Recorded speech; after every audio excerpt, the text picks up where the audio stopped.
살다가 하나님의 부름을 받고 그리스도를 믿음으로 하나님께 돌아와서 하나님 안에 거하는 삶을 살게 되었습니다.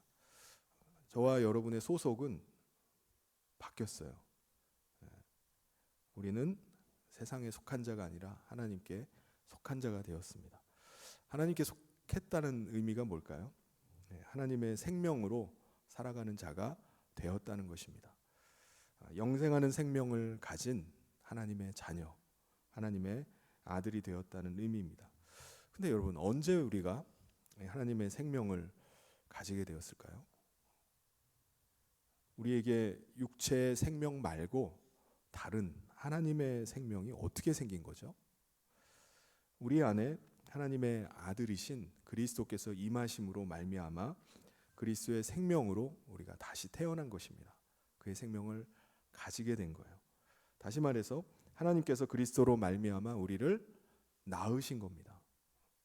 우리는 하나님의 아들의 생명, 예수 그리스도의 생명을 가진 완전히 새로운 피조물이 된 것입니다.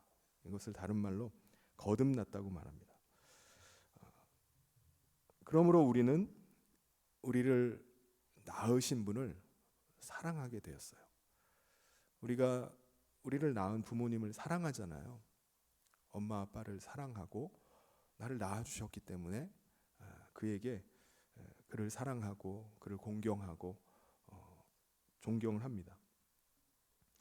우리를 낳으신 하나님께도 마찬가지예요. 우리 아버지 하나님을 사랑합니다. 그리고 우리의 생명 되시는 예수 그리스도를 사랑해요. 1절 말씀에서 그것을 말씀합니다. 같이 한번 1절을 읽어보도록 하겠습니다.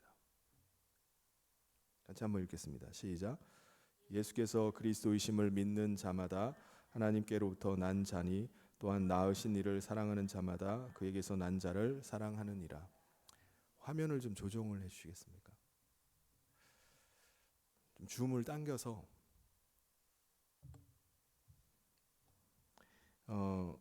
여러분, 여러분이 누군가를 사랑한다면 여러분 어떻게 하시죠? 사랑하는 사람은 보기만 해도 좋습니다. 만나기만 해도 즐거워요. 그래서 자꾸 만나기를 원하는 것입니다. 사랑하는 사람을 위해서 뭔가를 해주기를 원해요. 내가 가진 것이 있으면은 내가 그 사람에게 주기를 원합니다. 그리고 내가 할 수 있는 일이 있다면 그를 위해서 헌신하기를 원해요. 사랑하는 사람을 어떻게든지 기쁘게 하기를 원합니다. 이게 사랑하는 사람들의 모습이에요. 그래서 오늘 내가 하나님의 자녀가 되었다라고 생각하는 사람들은 하나님을 사랑하는 것이 그 삶을 통해서 드러납니다. 오늘 이 시간에 우리가 금요 기도회로 함께 모여서 기도하는 것도 마찬가지예요. 주님을 사랑하기 때문에 우리가 나오는 것입니다. 그 앞에 그의 이름을 높이는 것입니다. 우리가 하나님을 내가 사모하고 사랑하는 그분의 이름을 높이기를 원해요. 그 이름을 찬양하는 일을 기뻐합니다. 그리스도의 영광이 나타나는 일에 우리가 더 헌신하기를 원해요. 오늘 불렀던 찬양처럼 아무도 헌신하지 않는 일에 내가 기꺼이 헌신하기를 원합니다. 아무도 전하지 않는 것을 내가 전하기를 원하는 것입니다. 우리가 하나님과 그리스도를 사랑하면은 그런 일들이 우리의 삶에서 계속 나타나게 됩니다. 2절 말씀을 같이 한번 읽어보겠습니다. 시작. 우리가 하나님을 사랑하고 그의 계명들을 지킬 때에 이로써 우리가 하나님의 자녀를 사랑하는 줄을 아느니라. 여기서 하나님의 자녀, 바로 예수 그리스도를 사랑하는 줄을 안다고 말씀합니다. 우리가 사랑함을 통해서 그것이 드러나는 거예요. 특별히 하나님을 사랑하고 그리스도를 사랑하면은 하나님의 계명, 말씀을 지키려고 합니다. 어떻게든지 그 말씀을 따르려고 해요. 그 말씀이 무거운 게 아니라 정말 가볍게 느껴집니다. 그래서 주어진 말씀을 기쁨으로 감당하길 원해요. 제가 기꺼이 하겠습니다. 감사함으로 순종하는 겁니다. 제게 그 일을 주셔서 감사합니다 라고 순종을 합니다. 여러분, 이게 어떻게 해서 이런 일이 가능하죠? 사랑하기 때문입니다. 사랑하면은 가능해요. 3절 말씀 같이 한번 읽겠습니다. 시작. 하나님을 사랑하는 것은 이것이니 우리가 그의 계명들을 지키는 것이라. 그의 계명들은 무거운 것이 아니로다. 예. 우리는 육체의 생명으로 살아갑니다. 그렇지만은 하나님의 생명으로 거듭나서 예수 그리스도의 생명으로 우리가 다시 태어나서 영생하는 생명으로 이 세상을, 이 땅을 살아가는 것입니다. 우리가 육체가 있지만 우리 육체 안에는 그리스도의 영생하는 생명이 있습니다. 우리는 과거에 세상에 그냥 속해서 살 때는 육체의 생명만으로 살아갔습니다. 오직 육체가 원하는 대로, 육체의 탐욕과 욕망을 끄는 대로 그렇게 살아갔습니다. 육체가 전부라고 생각하기 때문에 육체의 탐욕과 욕망을 채우기 위해서라면은 어떤 일도 서슴지 않고 합니다. 죄악도 그냥 저지르는 거예요. 그런데 하나님께 돌아와서 하나님의 생명으로 새로운 피조물이 된 다음에는 어떻게 되죠? 영생하는 생명 가진 자로, 거듭난 자로 살아갑니다. 새로운 피조물로 살아가려고 합니다. 그런데 의외로 많은 그리스도인들이 하나님께 돌아와서 하나님의 생명으로 아들의 생명을 가졌다라고 말은 하는데 그럼에도 불구하고 변한 게 없이 살아가는 사람들이 많이 있습니다. 세상에 속해서 살 때 그 모습 그대로 살아가는 거예요. 과거에 자기 육체만을 위해서 살던 때 모습 그대로 살아가는 것입니다. 왜 그런 거죠? 많은 그리스도인들이 말하기를 내가 육신이 약해서 세상을 이길 수가 없습니다. 이렇게 얘기를 해요. 자신은 지금 하나님 나라에 사는 게 아니기 때문에 이 세상 사니까 세상에 맞춰서 살아야 되는 거 아닙니까? 세상에서 살아가기 위해서 어쩔 수 없는 겁니다. 다 먹고 살아야 되잖아요. 라고 말을 합니다. 그러니까 육체 가운데 있기 때문에 그냥 육체를 위해서 사는 게 당연한 거 아닙니까? 라고 말을 합니다. 세상 속에서 하나님 말씀 따라서 살아가고 그리스도인으로 사는 거 이거 쉽지 않습니다. 어떤 사람은 그건 불가능한 일입니다. 라고까지 해요. 어떻게 하나님 말씀대로 살아갑니까? 그래서 많은 그리스도인들이 세상 속에서 어떻게 살아가죠? 자신이 그리스도임을 드러내질 않습니다. 내가 그리스도라는 사실을 절대로 이야기를 하지 않는 거예요. 사람들이 내가 그리스도인인지 아닌지 전혀 몰라요. 주변 사람들이 내가 그리스도인이라는 사실을 알면 깜짝 놀랄 사람도 있을 겁니다.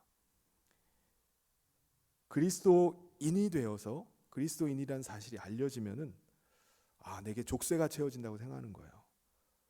내가 좀 자유롭게 내가 그리스도인이 아니라 평범한 사람인 것처럼 살아갈 수 있는데 한번 내가 그리스도인이라는 인식이 딱 박히면은 날 다 그리스도인으로 볼 거 아니야. 그래서 내 자유를 뺏길 수가 있다고 생각하는 겁니다. 또 그리스도인이라는 이유로 내가 뭘 하든지 간에 비난받을 수 있지 않습니까? 너 그리스도인 아니야? 너 믿는 사람 아니야? 라고 그런 비난을 듣지 않기 위해서 말을 하지 않는다는 겁니다. 또 그리스도인이라는 딱지가 한번 붙으면은 내가 말하는 것도 조심스러워지고 행동하는 것도 조심스러워지고 이게 제약이 너무 많아요. 라고 해서 밝히질 않아요. 더군다나 오늘날 그리스도인이라는 그 이미지가 과히 좋지는 않아요. 안 좋은 프레임이 씌워져 가지고 그리스도인이라고 하면 오히려 위선적이다, 이중적인 사람이다, 안 좋은 이야기를 합니다. 이기적이다. 그래서 많은 사람들이 세상 속에서 그리스도인으로 살지를 않고 세상 사람과 같이 살아가는 겁니다.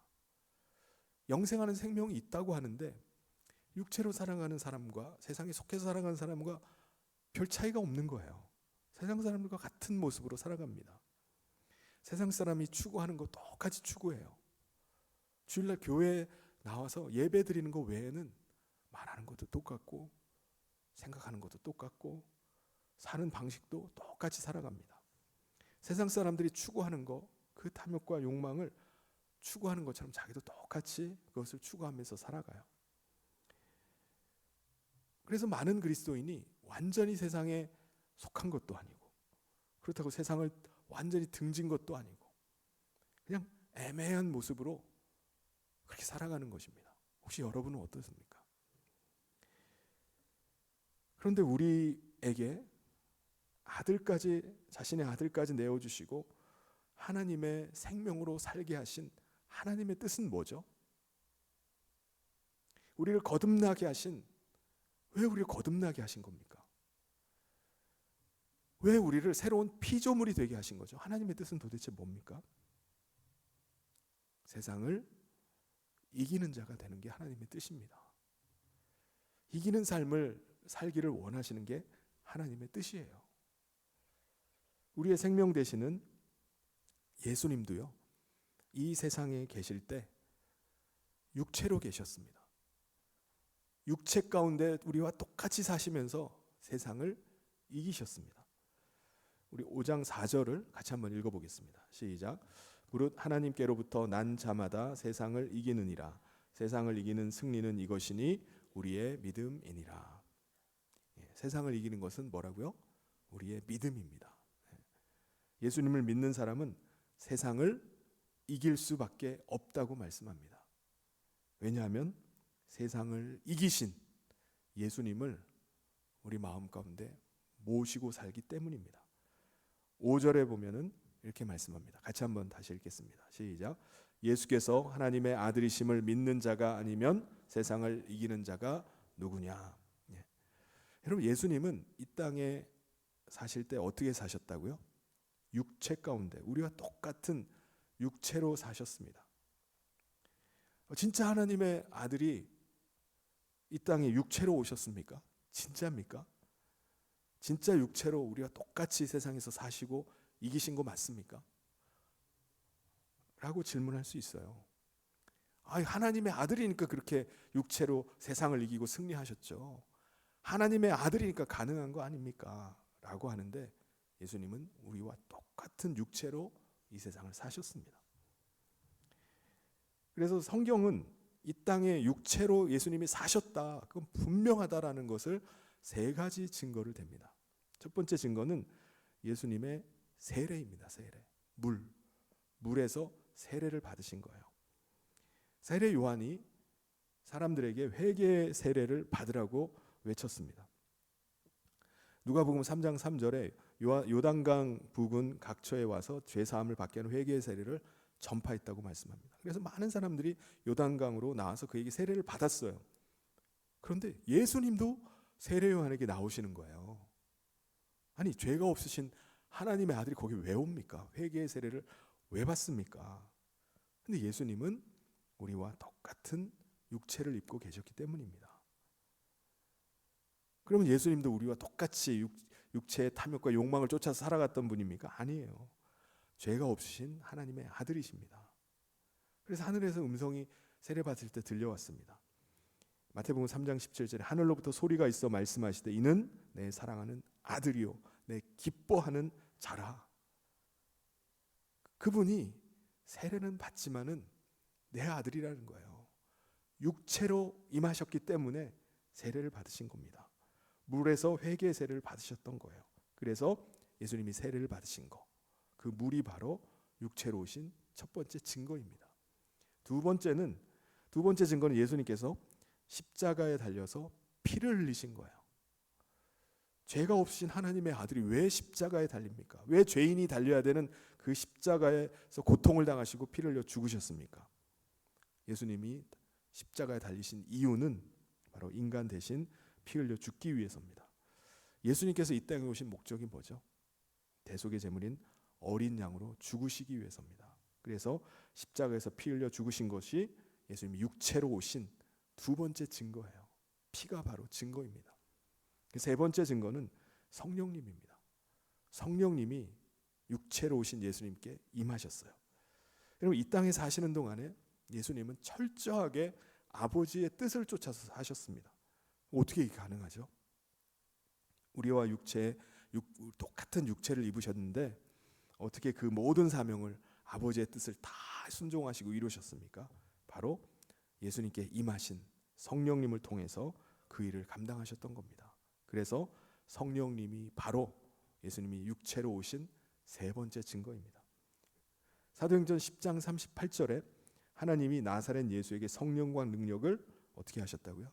기름 붓듯 하셨음에, 그러니까 두루다니면서 선한 일을 행하고 마귀에게 눌린 모든 자를 고치고 이는 하나님이 함께 하셨기 때문이라고 증거합니다. 물과 피와 성령님이 하나님의 아들 예수님이 이 땅에 육체로 오셨음을 증거하는 거예요. 6절 말씀 같이 한번 읽어보도록 하겠습니다. 시작.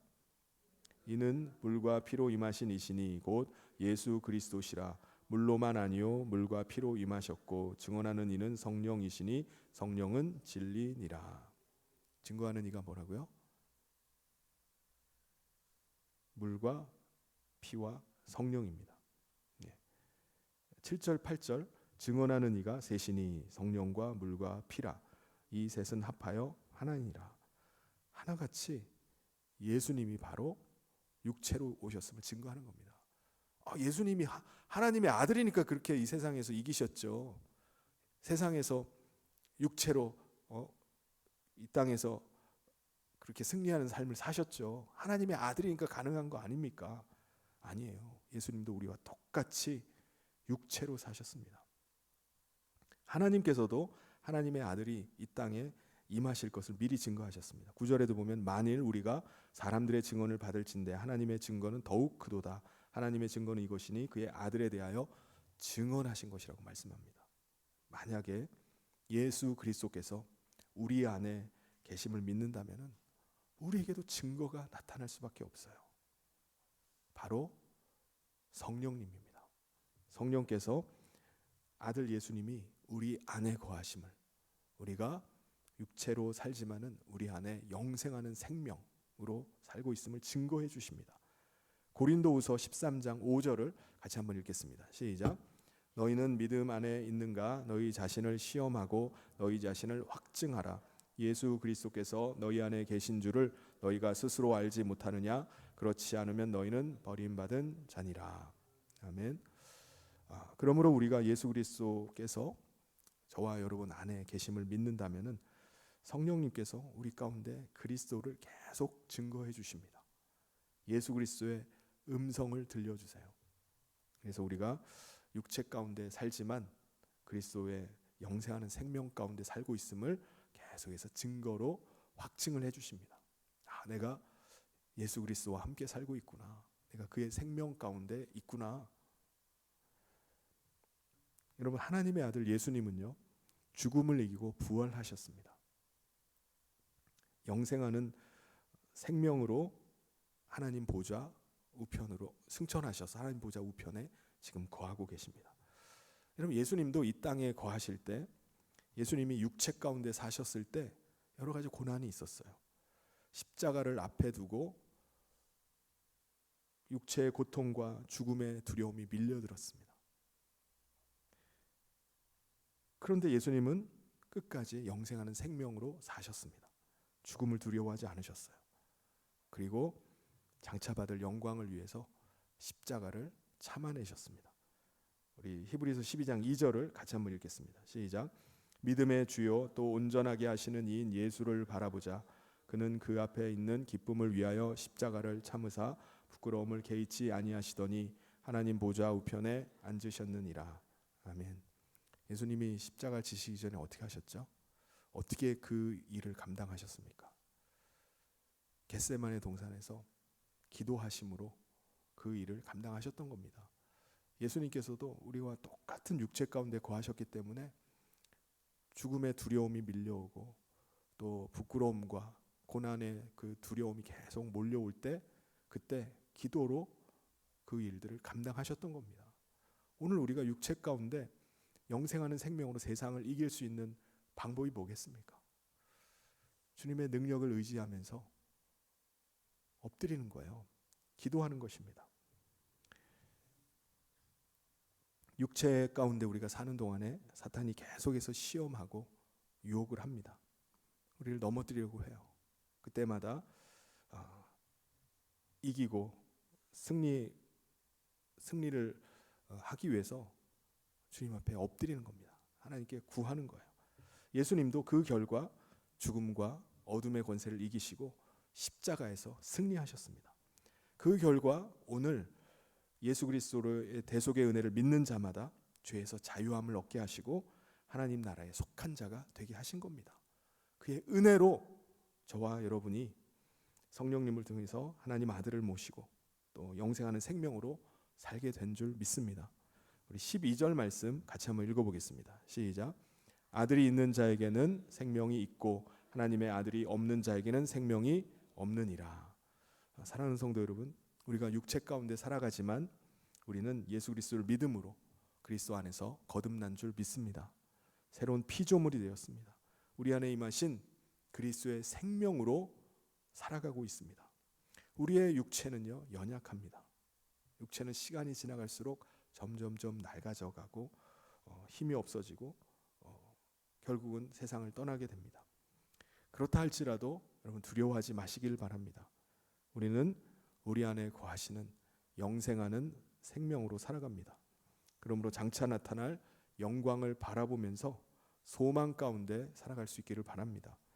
우리가 세상 사는 동안에 세상의 권세 잡은 자가, 어둠의 권세 잡은 자가 계속 우리를 유혹하고 시험하고 위협을 합니다. 그런데 우리 안에 거하시는 예수님은 이 모든 것을 이기시고 승리하셨어요. 그리고 하늘 보좌 우편에 거하시고 계십니다. 승리하신 예수 그리스도를 믿는 믿음으로 살아갈 수 있기를 바랍니다. 우리의 능력이 아니라, 우리의 힘이 아니라 우리 안에 거하시는 그리스도의 능력으로 사는 거예요. 우리는 힘이 없어요. 능력이 없습니다. 그렇지만은 모든 것을 이기신 그리스도는 전능하신 분이십니다. 능력이 있으신 분입니다. 우리가 기도할 때 우리의 왕이신 주님께서 우리 가운데 역사하실 줄 믿습니다. 세상을 두려워하지 맙시다. 세상이 오히려 우리를 두려워합니다. 세상의 권세 가진 자가 우리 믿는 자들 두려워합니다. 왜 그렇죠? 우리 안에 거하시는 그리스도 때문에 그래요. 왕 때문에 그렇습니다. 당당하게, 담대하게 존귀한 하나님의 자녀로, 거듭난 자로 하나님을 기쁘시게 하는 삶을 살아갑시다. 다른 사람들이 볼 때, 야, 이 사람 뭔가 좀 다른 사람인데, 이 사람 안에는 좀 뭔가 있는 것 같은데, 당신 어떻게 그렇게 살아가죠? 라고 하는 이야기를 들을 수 있기를 바랍니다. 그때 하나님 아버지가 하나님이시고 우리 안에 영생하는 생명이신 그리스도께서 거하고 계시기 때문입니다. 라고 증거하는 저와 모든 성도님 되시기를 주님의 이름으로 축원합니다. 우리 같이 기도하도록 하겠습니다. 하나님 아버지 감사합니다. 오늘 우리가 이 세상을 사는